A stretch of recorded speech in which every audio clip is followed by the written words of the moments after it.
maybe. We're not quite sure exactly where Mr. Roger is. He's in with this square that we have here. This particular monument was put up by the church in 1851 to commemorate the first and second this used to be over next to that other tree stump over there. But what happened was the tree roots chipped the monument. The foundation got a little weak and it was starting to chip, so they moved it directly across about 20 years ago. Reverend Ezekiel Rogers, because your relative Thomas Kenny came with him from England, 1638, late winter 1638, in the fall. on the good ship John. In the fall. In the fall, September, right. yeah. Right, they wintered over in Cambridge and right around the Salem area when they were here.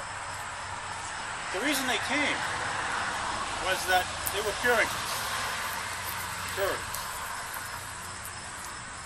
And the king wasn't too happy with that religion at the time.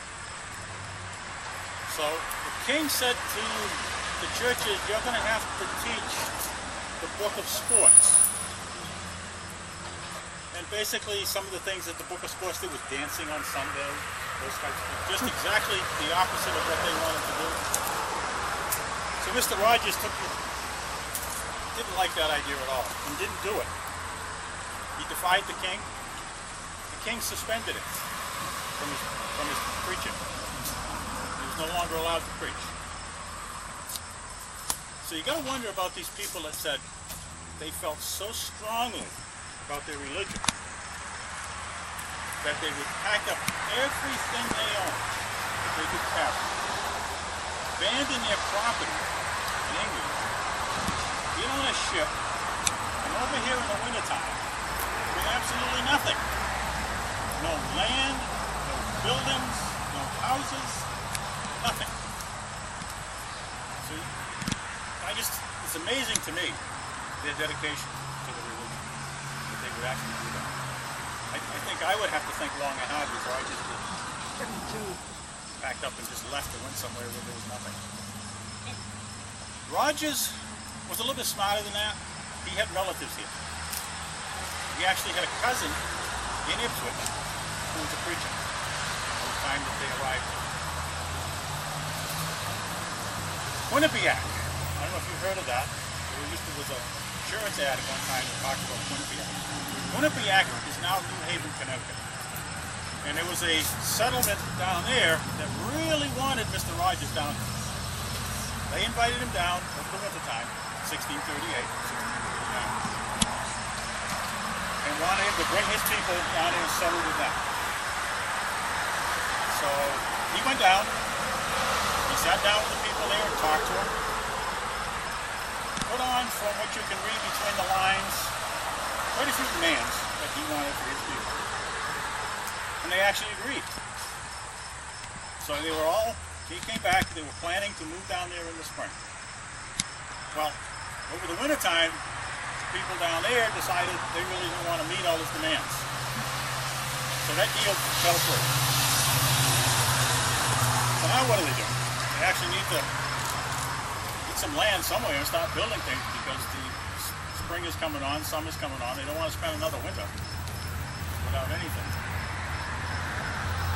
Somehow we go in. Now here's where the politics take place.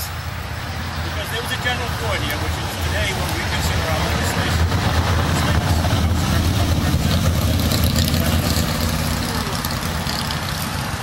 And he got wind, probably through his connections in Ipswich, that they were looking at the land between Ipswich to the south and Newbury to the north. And the legislature, or the general court, was going to divide it up. So he actually put his dibs in on it and wound up with it. So what they got was, how it's described, is the land between Ipswich and Newbury, 8 miles inland. And that's what takes you to Bradford. It actually takes you to the Merrimack River. That's where the Bradford connection comes in. Include Bradford, Boxford, part of Middleton, Rowley, and Georgetown. A little bit of what's now known as Byfield and Newbury, and another little piece that snuck in around behind Ipswich down to Salem. And that was the original settlement.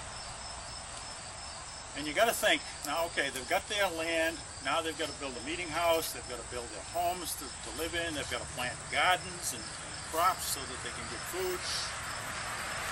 And in my way of thinking, they probably wouldn't have made it if it hadn't been for Rogers. Because he was a little bit tyrannical. He was the boss, and they pretty much had to do what he said. But I think they needed that leadership in order to survive. And good old Mr. Rogers lived until 1660, when he passed away. In his will, he was still trying to control the church. He left a lot of land to his widow. They didn't have any children. He was actually married 3 times. His first wife passed away in childbirth with a child. His second wife, the same thing. So his third wife was a little bit older than the other 2. And, so he married her. And on the night of their honeymoon, mysteriously their house burnt down. And there's a little, begin to read between the lines in the history. There's some question as to maybe one of the housekeepers that thought she should be the next Mrs. Rogers got a little bit ticked off and touched the house. Unfortunately, the town records from 1639 till about 1650. His whole book collection got lost. He actually went around and replaced that collection. And at the time of his death, he willed it to Harvard College. Later on, he fell off a horse, messed up his right arm, crippled it actually.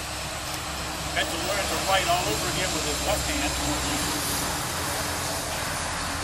And the way he controlled the church after he passed away was, he left some of the land to his wife, he left some other portions to the church with the stipulation that if they were to hire 2 assistant preachers, all within a certain time frame, I think it's like 10 years or so, that land would go to Harvard. Well, being Puritans and old Yankees, now that they're in New England, they never hired the 2 preachers. So the land actually went to Harvard. So you can see that connection that he had and the way he was trying to control things. He was quite a guy. He really was quite a guy, and I firmly believe that he held this community together until they get established. So, is there any other things or questions that I might be able to help you out with?